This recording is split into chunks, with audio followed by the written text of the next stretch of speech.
Everyday Porrada. What made you start it and what is it? Well, there is nothing like they make me start. It was very random actually.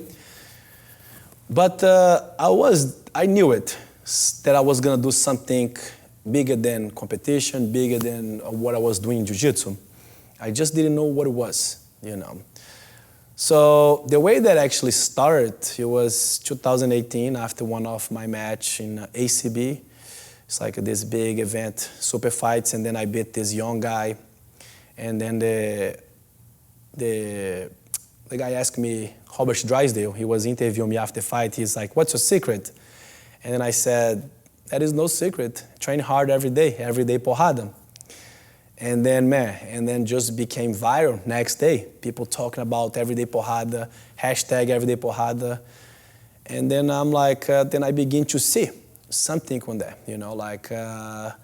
I see opportunity of like give it back to the community, like give it back, like show them with the hard work they can accomplish their dreams.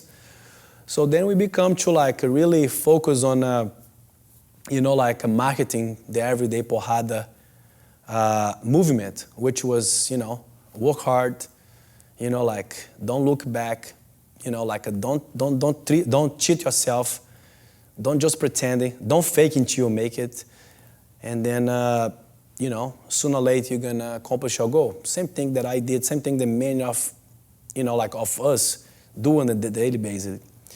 So then, the thing became huge, it's all over the place now. Every country, you talk about everyday porrada. We're just about to launch our Everyday Porrada Foundation that we can actually really give it back. Like I have tons of people asking me like, "Oh, can you sponsor me?" Everyday Porrada doesn't sponsor nobody. Everyday Porrada give it back to those who actually put in their work and then trying to make a dream come true and then need an extra push. Always when Everyday Porrada sponsors somebody, not sponsor, but like when we do a push on someone, we have to actually know the story of the people. Like if you're gonna work with Everyday Porrada, for example, we have to actually have an interview and sit, and then you have to prove to me that you actually are Everyday Porrada. Like I have to can I work with Everyday Porrada? Can I represent Everyday Porrada in this place? That's not like that, It's earned. You have to earn, if you wanna like represent Everyday Porrada, work for Everyday Porrada, have like a patch. Oh, can you give me a patch of Everyday Porrada shirt? No, I don't give shirts. I don't give like a patch, like to put in your gear unless you deserve, So it's not about the money. It's not about fame. It's just about motivate people. We live in a place right now that is so much complaint, so much of like, this or that, like so much excuse, and then it's a time with so much more opportunities. If you can put the Everyday Porrada together, you can accomplish anything you want. So, I believe they came up in a very good timing, and then we're just getting started, like I said, as the Everyday Porrada Foundation launch, then the sky is the limit. You're gonna make this huge, bigger than Live Strong. So that's the future for Everyday Porrada. I'm gonna make a statement and I want you to react to it.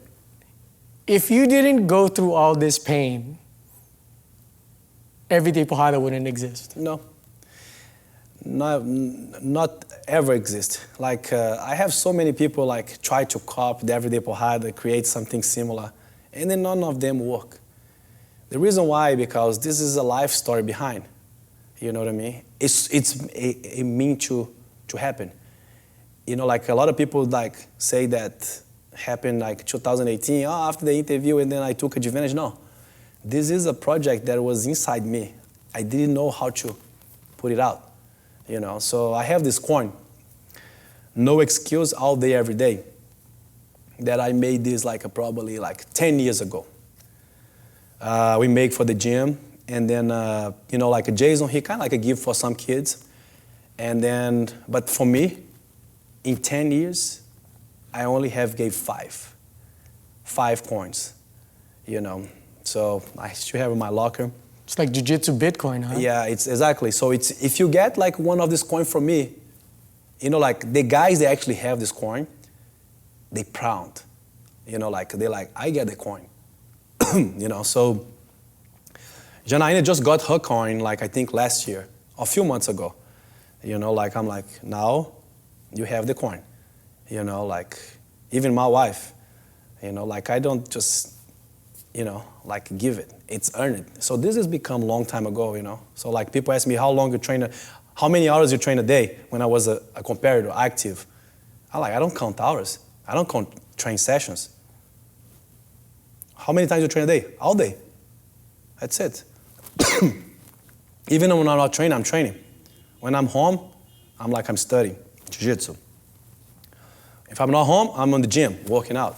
If I'm not in the gym, I'm running. If I'm not running, I'm training. So it's like I train once a day, all day. Why do you think with certain athletes, like Floyd Mayweather, comes from nothing, Manny Pacquiao came from nothing, and there's people like you, Professor Vieira, Professor Jean-Jacques Machado, all came from nothing, but you guys are at this legend status. Why is that, do you feel? I think the desire is bigger when you don't have nothing. You want something, you know, like you want to accomplish something, and then, you know, like something that you never have it, and then, you know, like you're gonna outwork everybody, you know what I mean? So, and then until you make it happen, you know, like I know people that have a lot, and then they're still able to accomplish things, you know. Sure. Like world champions. There are guys in jiu-jitsu, they rich, I know. BJ Penn's one of them? I have friends, you know, like they come from a wealthy family. The gym that I used to train in Brazil, it was only rich guys. I have like my friends, they 18 years old, they have like import cars in Brazil. When they turn 18, they get the present for the parents. But I don't know where they are right now. I don't know. Maybe they back in Brazil, live with their parents, you know. Right. So I'm here helping my parents.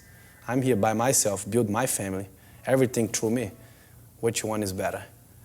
Like get something from your family or build on your own? How you gonna feel that you earn it, you know?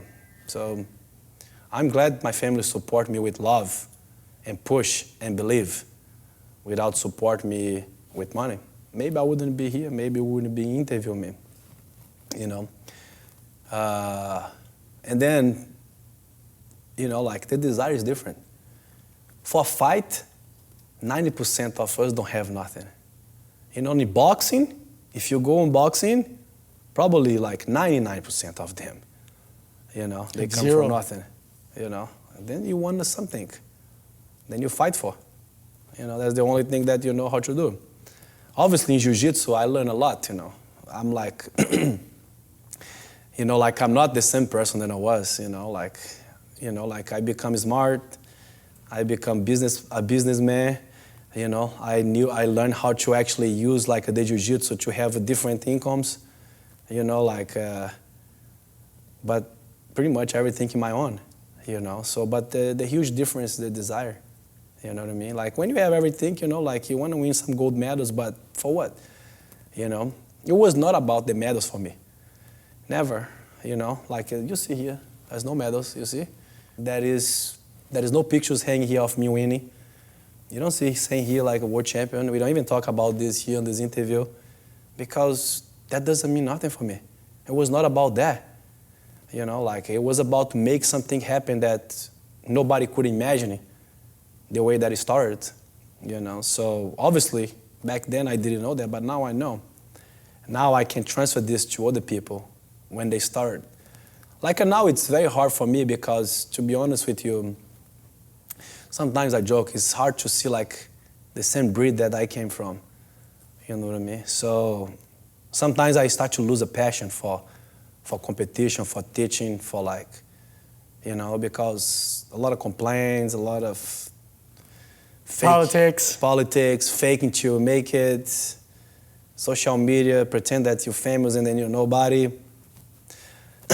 It's making me lose the passion of like change people's life and make them better, you know? So when I see someone that's same breed, then I focus on them, you know? Then I push them to be like someone, you know, better than me.